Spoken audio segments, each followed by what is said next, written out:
Hello, this is Bobby from Copal TV Repair with a quick, hopefully helpful video about Vizio E420i-B0 that was brought by a customer with a symptom of it being totally dead,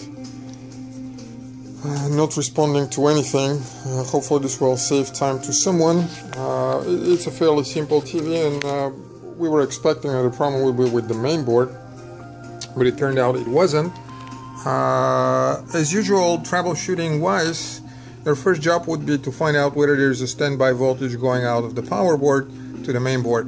Of course, after doing quick visual inspection, especially on the HDMI ports for power shocks and everything, but all this passed here. So what we did is we found that little table here that gives you the pin meanings for the connector that goes to the main board. And most boards have standby voltage, but those are so simple.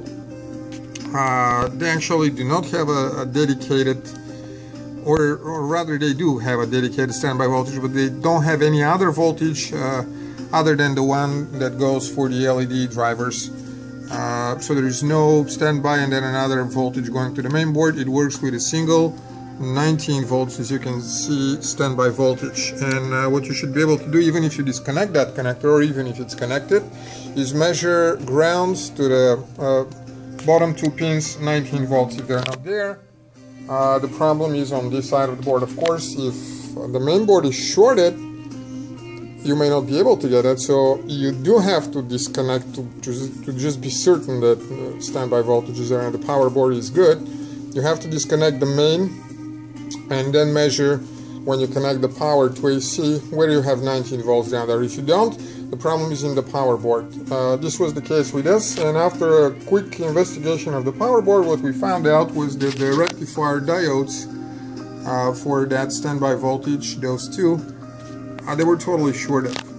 And those are already replaced ones. The original diode here is, let me see if I'll be able to show it better, SB5150. There it is. 5 volts, 5150. This was 5 amps, sorry, 150 volts, 5 amps. Now, since this is only producing 20 volts or so, it doesn't really matter whether it's 150 volts or 100 or 80 for that matter, but it's got to be at least 5 amps and a Schottky diode.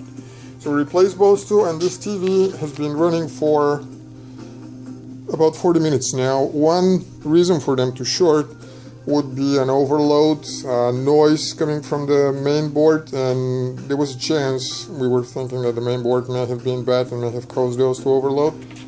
It wasn't. At least so far it's working good.